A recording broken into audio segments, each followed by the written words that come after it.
Okay, so here's the lesson you're going to do while I am out. So I'll go ahead and pull it up here in Google Classroom. I want to show you a few websites I have linked to the assignment itself. Let's see here. Gosh, sorry, it's being a little bit slow. And they're just kind of links to help you see a little bit better about what we're learning in probability. So believe it or not, you guys have seen this stuff before. So last semester we did start to work on probability, and now we're just going to try to get better at it, basically. So here I have a few links here. So the first one here is conditional probability. It's just a website that is showing you what probability is and explains the different types of events. And we basically call like something happening an event.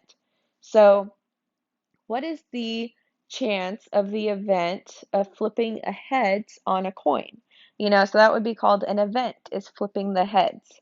Um, and then I did teach you guys tree diagrams, so we worked with that a little bit. So here's a good review. How saying like P parentheses A parentheses, that means you say probability of event A. Okay, so that's how we verbalize it. So this is a really good review for you. Okay, I think at the bottom it gets a little bit harder, and then also on that document as well, we have a review on the two-way frequency table. So I also introduced this to you guys last semester. So the two-way frequency tables, this shows you how they can help us calculate probability. So one thing I really emphasize to you guys is to always add a total column and a total row, okay? Otherwise, we wouldn't know how many total juniors and seniors were were surveyed in this particular example for the theme for their junior senior prom. So I can see here without having to add everything up, the total number of juniors was 362. The total number of seniors, 387. Total number of students who voted for casino, 290. Total of students who voted for the masquerade ball, 371. And total who voted for Arabian Nights, 88.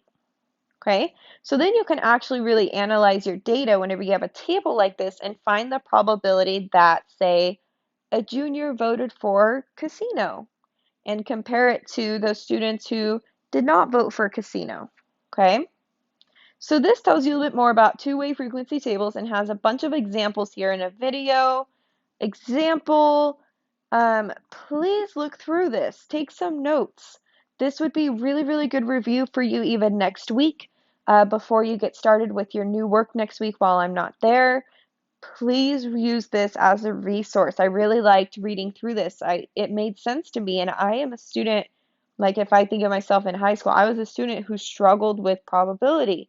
We didn't really do it much, and it was never really broken down into any visuals, which is why I found this visual, and I don't know how much I love it.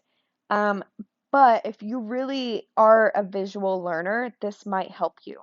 So today we're going to learn about something called conditional probability, which means we're trying to find the probability of something happening given we know something else already happened.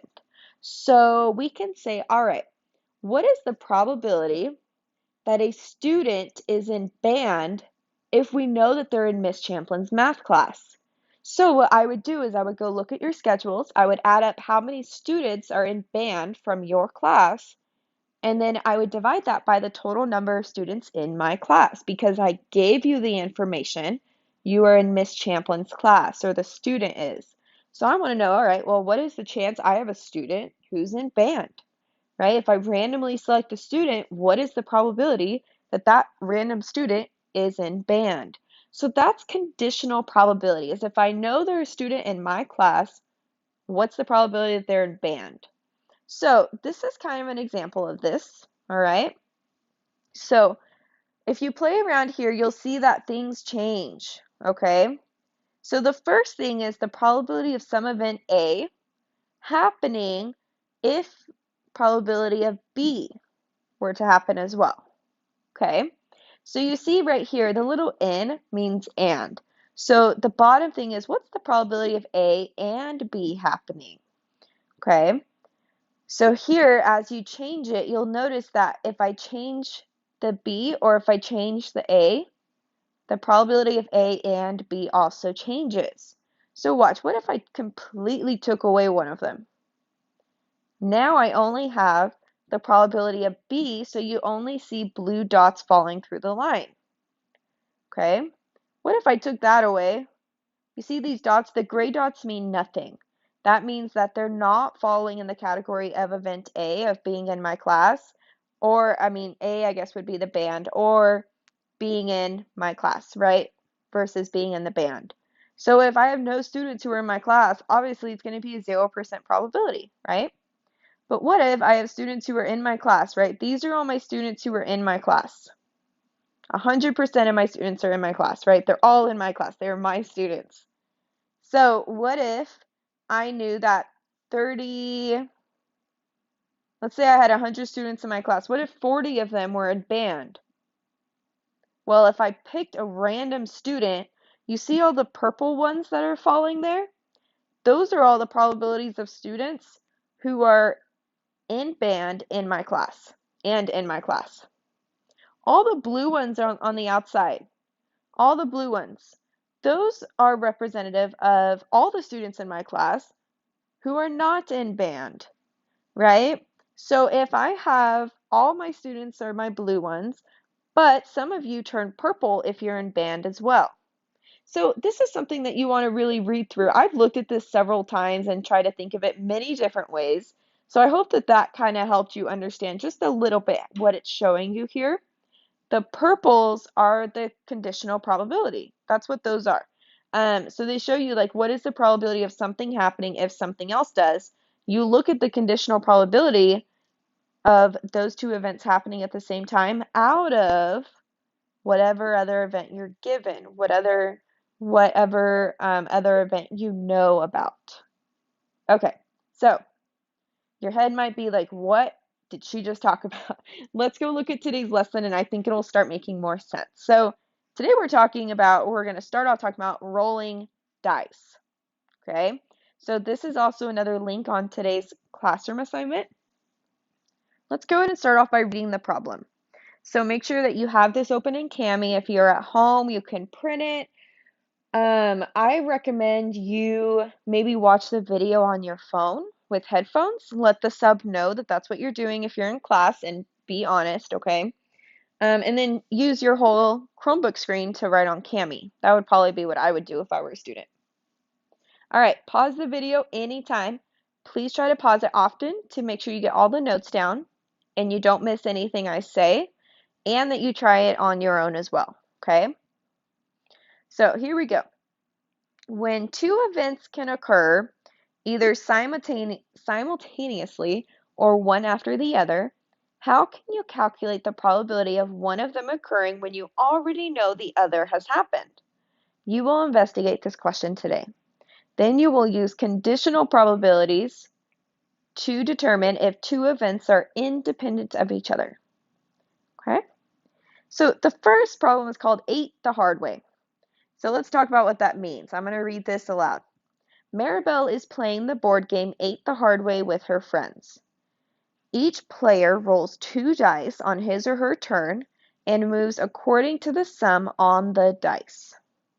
However, if a player rolls 2 fours, called 8 the hard way, that player instantly wins the round and a new round is started. So that's super important, right? How do we win? This is how we win. If a player rolls 2 fours, then that player instantly wins the round. That's important. This is called 8 the hard way. So 8 the hard way is when you roll 2 fours on a turn. So what they do here is if we were playing the game, okay, let's see here. If we were playing the game and I rolled 2 dice, I rolled a 5 and a 1. That's a sum of 6. So it'll be like, okay, I got 6, right? But how did I get the 6? Was it a 1 and a 5, or a 2 and a 4, or a 3 and a 3? How did I get the 6? Okay, that's what we're focusing on here. So this sum is 6. So let's see here. Roll again. This time I got a 4 and a 1. So now my sum is 5. So I'd say, oh, I got a 5. okay? But how did I get the 5? This one could be a 1 and a 4 or a 2 and a 3, right? I can't have a 5 and a 0 because no dice has a side that has 0 dots on it, right? So you have to know what a 6-sided die looks like. So here now I have a 6 and a 4. The sum of that is 10. So I'd say, yep, I got a 10, okay? So that would be my sum. So this is how they're playing the game. They're rolling 2 dice and seeing what they land on. So Delaney decides she's hungry, so she steps into the kitchen to get snacks, and she hears Maribel shout, "Woohoo, I got an 8." So we know she got an 8, but again I ask, how did she get the 8? What is the probability that she rolled 2 4s and just won the round? So rolling an 8 is really exciting if it's a 4 and a 4. So 4 plus 4 is 8. Okay? So Delaney knows that Maribel rolled a sum of 8. So we're going to help Delaney investigate the probability that Maribel rolled 2 4s and won the round of play while she was up getting a snack. So in other words, this is called conditional probability. And this is what we're working with today. So this is the book definition here. I decided to copy and paste that for you. Conditional probability is the probability of outcome A occurring given we know that outcome B has already happened. So this is the conditional probability. We are given a condition in which is true to calculate the probability of something happening alongside that one condition. So the formula for this is the probability of some event A given some event B is equal to the probability of A and B divided by the probability of just B. So in many situations, it is possible to calculate the conditional probability directly from the data just by counting the number of outcomes. So we're going to do that, but we're also going to use this rule so that you know how to use it yourself when the time comes. So our first job is we need to look and see, okay, if I roll 2 dice, what are all the possible sums I could get? So this first box, I would do 1 plus 1. I'd get 2. This box here, I do 2 plus 1. I get 3. So this is not an area model. We're making a diagram to represent all of the possible sums of numbers when rolling 2 dice. And to save us time, I made this diagram for you. Okay, so this would be if I roll a 1 and a 1, I get a 2, right? If I roll a 1 and a 2, I get 3. So go ahead and pause the video and fill in the rest of this table. I will do it super quick, so by the time you push play, you won't have to watch for too long. Make sure you paused and are watching and are filling this in on your own. So this is what I get. And hopefully you guys saw the pattern as well. It's pretty nice.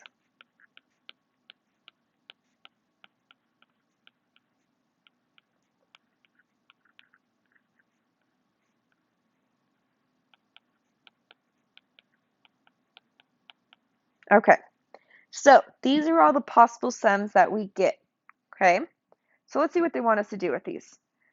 It says here, since you know that Maribel rolled a sum of 8, you do not need to consider all of the outcomes. Like I don't need to look at whenever she gets a sum of 2, 3, 4, 5, or so on, right? Only the ones where she got an 8. So in your diagram, it says to highlight all of the ways a sum of 8 can be rolled.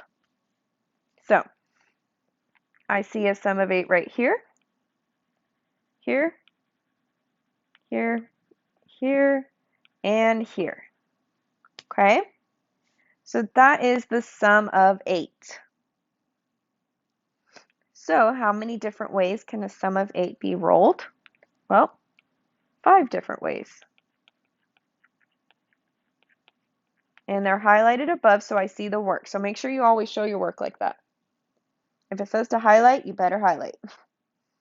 All right, so now it says you were interested in the event 8 the hard way.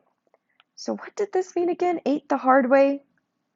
If you look back at your problem, this means you rolled 2 4s. So we need to go and see, okay, well, how many different ways can 2 4s be rolled? So in this table, how many times does that happen? Well, we have 1 4 here and 1 4 here on each dice, right? There's only 1 4.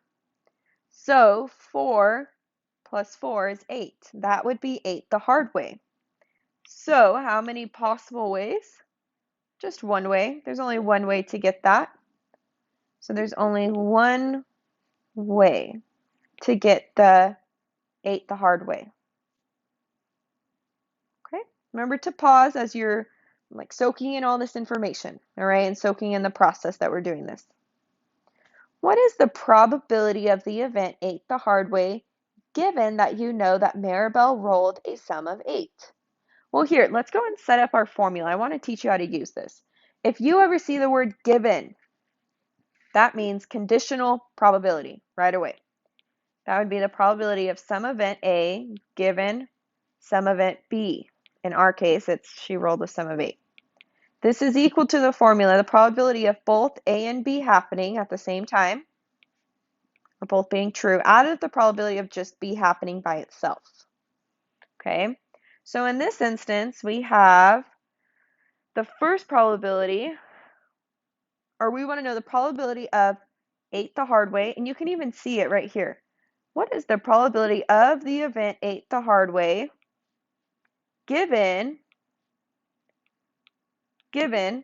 that you know Michelle rolled a sum of 8?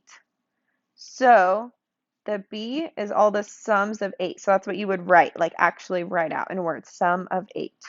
So I'm going to show you right now. So this would be, what is the probability of 8 the hard way, which means 2 4s, given sum of 8. Okay, this is equal to the probability of 2 4s and sum of 8 when those two intersect or happen at the same time, over the probability of just the sum of 8.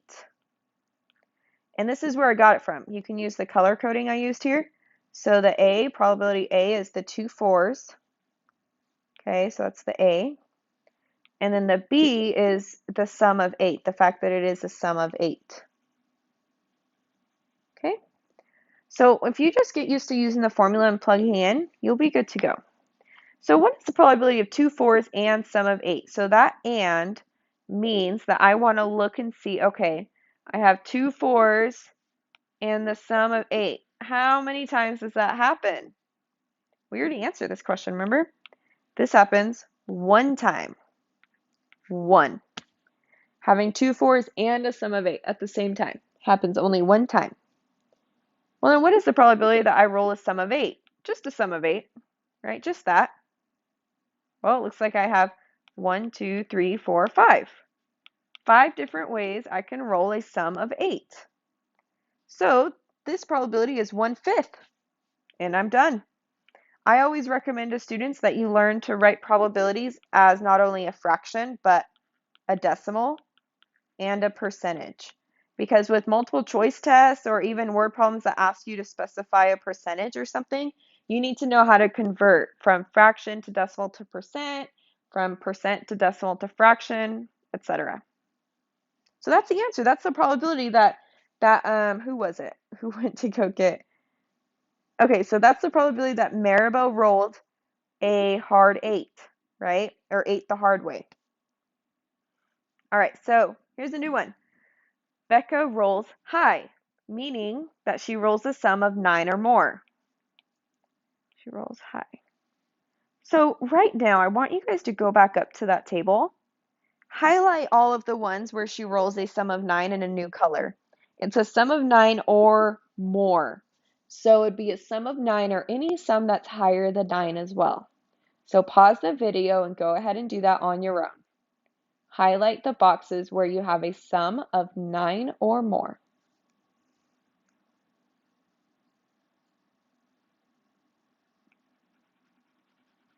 So it looks like all of these are my high numbers. And they defined high numbers in this problem. They said high numbers are if they are a 9 or higher. So a 9 is a high number as well. Not the 8s though, not this one. Okay, so those are all the high numbers there. It says, what is the conditional probability that her roll is also an odd number? Okay, so what we want to do here, I'll go and use like a bright pink, odd number. We highlighted all the high numbers, so I wonder out of those high numbers, which ones were odd numbers as well. So odd numbers are 1, 3, 5, 7, 9, 11, 13, and so on.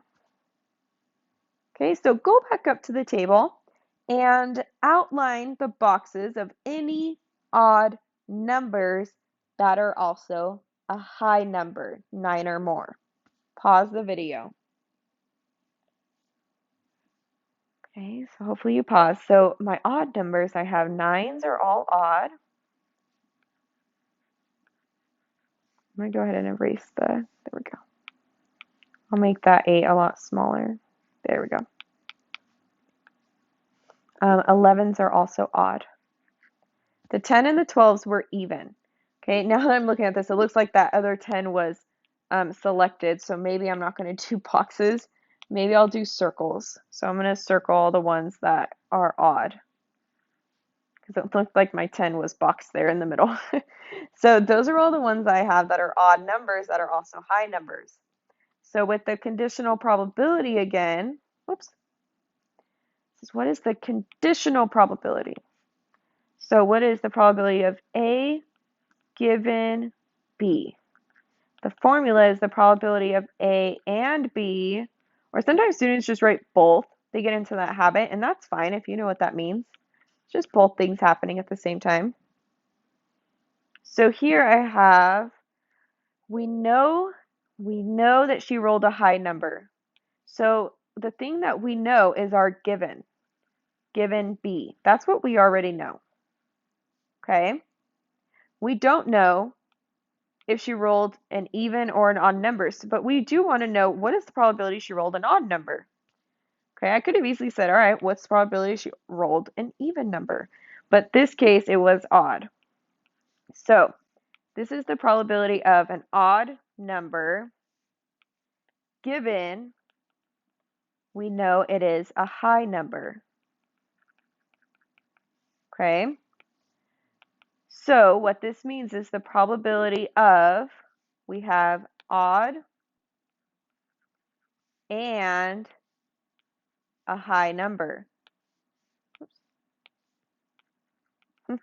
I just realized these colors are the fairly odd parents. Oh gosh, I hope you guys know what I'm talking about. That used to be on whenever I was little or younger. I don't remember what year it came out, but fairly odd parents. Okay, so the high number goes here. All right, so here I need to know how many of those numbers there, the sums, were odd and a high number. So we have to go count our boxes up here. So this one, sometimes we have a table. This one is a box. We actually have to count. So odd and high numbers, we have 1, 2, 3, 4, 5, 6. 6 high numbers that are odd. So 6 will go on top here. Now, how many of the numbers in that box do we highlight in green to say that that is a sum that is a high number of 9 or more? So how many green boxes are there?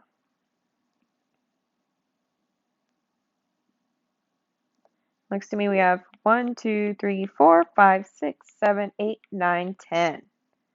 Okay, so we're going to find out, all right, what is the probability she rolled an odd number whenever she got the high number? So there are 10 total high numbers, so her probability is 6/10. This can simplify down to 3/5 or 0.6 or 60%. I always like looking at the percents the best. It just gives me the best visual. So if it is a 60% chance, that's a higher chance than her getting an even number in the high numbers there. So this one would be a 60% chance. You might see fraction, decimal, or percentage form. Okay. Alrighty. Oh, I like tables. And I think you guys catch on better with tables as well. So here we have Einstein High School. where data on members of the student council was collected, including some students who are not on student council as well. So, what is this missing? Do you guys remember what is this missing? It's missing the totals. I need to know the total number of students who are not on student council. I need to know the total number of students who are on student council who were surveyed, right? These are all students who were surveyed. And I need to know the total number of students overall who were surveyed and who eats in the cafeteria and who does not eat in the cafeteria. Okay, so that's the first thing. Let's just add up all of our totals. So 30 plus 6 tells me that 36 total students that were surveyed eat in the cafeteria. Here, for does not eat in cafeteria, 170 plus 34 means 204 students in this survey do not eat at the cafeteria. So what you can do here is to see the total students surveyed here, okay? Total students surveyed, you can add them up. So 30 plus 170 is 200. 6 plus 34 is 40. So whatever we get here should be the same thing that we get adding these two up. So 36 plus 204, these two, that's 240. And so is 200 plus 40. So we know we're good to go. So there were 240 total students who were surveyed. So cool. We have all of our data. We're able to analyze this way better with the totals. So it says here, this type of table is called a two-way table and is often used to organize information and calculate probabilities. What is the probability of being a student on the student council? So it did not ask us anything like, what is the probability of this given this? No, it's just asking, what's the probability that the student is on student council? So on student council, this means we want the total number of students because we're not looking at any other quantity, nothing. So there's 40 students on student council out of a total of 240 students. Okay. All right, so 240. So if you simplify this down, 4 over 24, or 1 out of 6, you can definitely divide that. I think I already did. Oh no, it deleted. So if we do 1 divided by 6, we get 0.16666, and the 6's are repeating. Do not write all of those digits down. Round it to the nearest hundredth or thousandths. For this one, I'm going to round it to the nearest thousandths just because of that 1 here, and the 6 would bump up the 6 before it to a 7. So then 1/6 is about equal to 0.167, which is about equal to 16.7%. So that is the probability that a student who was surveyed was on the student council, which that makes sense. Like usually the student councils are a smaller group of students considering on the size of the school. All right. Sorry, big yawn. It's a little late. Okay, so now it says highlight the cells with students who eat at the cafeteria. Alrighty. I follow my directions like right away. So highlight the cells with students who eat at cafeteria. So these are the students who eat at the cafeteria. And this is just the total, so I'm going to leave that kind of not fully highlighted. Just a little bit. Okay? So, what is the conditional probability of a student being on student council given the student eats at the cafeteria? So we know that the student eats at the cafeteria. So we need to know the probability of a student on, I'll just put on council. I always start to shorthand, it's a lot easier. Given eats in, I'm going to write cafe for cafeteria. Eats in cafeteria. So how we set this up is, okay, well, what's the probability of somebody on council and eats in the cafeteria? Like how many students who are eating in the cafeteria are also on the council? Out of the total number of students who are eats in cafeteria. Okay? So here, if you look here, the students who eat in the cafeteria, that's the 36 here. Okay? Because that's the total number of students who eat in the cafeteria. So this right here is 36 on the bottom. That's the total students who eat in the cafeteria. That's all we know about the student, is that they are in the cafeteria. So it looks like for on student council, out of all those students, the 36 kids in the cafeteria, only 6 of them were on the student council. So I'm going to go and jot that down. And it's a coincidence that we got what we got. It's the same answer as up above, but it's just a coincidence here. 6 over 36 is 1 over 6. So about equal to 1.67, about 16.7%. Okay? So make sure you are pausing to get these concepts down. Remember, you can also use YouTube if my videos don't help you or if you need more practice. Use those links I posted. And, sorry, another yawn. And you can also Google conditional probability. Okay? You can say conditional probability using the multiplication rule. And you should find some decent examples. Okay, the following data was collected about students in Mr. Rexinger's high school statistics class. So we're looking at students who have long hair or do not have long hair, who are wearing jeans or who are not wearing jeans. So what am I missing here?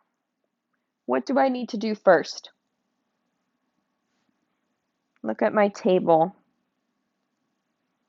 I need to add totals. I need to know the total number of students who have each of these quantities here, each of these characteristics, and how many total students were surveyed in the first place, right? So let's start adding up.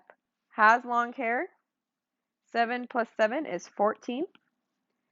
Does not have long hair, 5 plus 13 is 18. Is wearing jeans, 7 plus 5 is 12. Is not wearing jeans, 7 plus 13 is 20. If you add these two up, you should get the same number, just 32. And this was the total number of kids who were surveyed. So Mr. Rexinger has 32 kids in his class. Okay? So let's see here. Mr. Rexinger is playing a game with his students. He randomly chooses a mystery student from his class roster. If a player guesses the hair length of the mystery student correctly, the player gets an early lunch pass. Madeline is the next player. To have the greatest chance of winning an early lunch pass, should she guess that the student has long hair? Explain. So first of all, we just need to look and see, all right, well, what is the probability of a randomly selected student having long hair? Okay, well, let's look here. How many total students have long hair in the classroom? Looks like it's 14.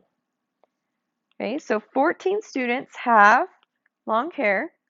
And how many total students are in the classroom? 32. So if you're able to see, that is less than half of the students. So in this case, she should not guess the student has long hair if she's wanting to win an early lunch pass. Because if you were to calculate this out, let's see what we get. So 14 divided by 32, we get 0.4375. It's actually exactly equal to that as well, which is nice. 0.4375, which is 43.75%. Okay? So that is less than a 50% chance. I would say no, she should probably guess that the student has short hair. She has a better chance of winning the early lunch pass that way. So do a little check for understanding on your own right now and make sure that that problem makes sense. Reread it if you need to. Try to do it on your own on a separate piece of paper. Whatever you need to do to make sure that that makes sense. So we should say no, she should not guess on the long hair. Explain it in your own words as well.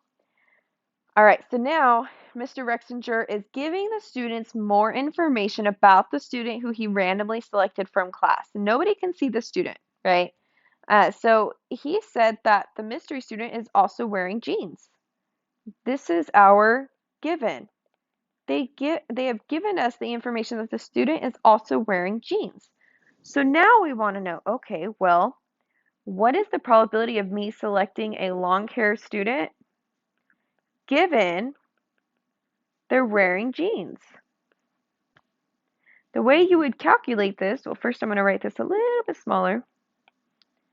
We want to see, okay, well, first of all, how many students have long hair in that classroom and are wearing jeans at the time of the survey out of the total number of kids wearing jeans, because now we know we can limit our population to who we're looking at to only the students who are wearing jeans, and that's it.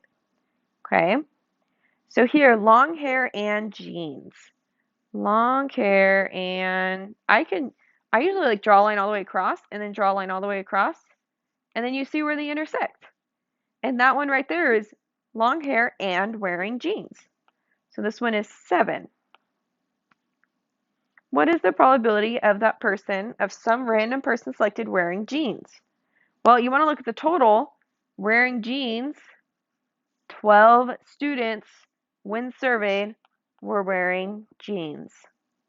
So this is your probability. Again, you need to know how to write it as a decimal.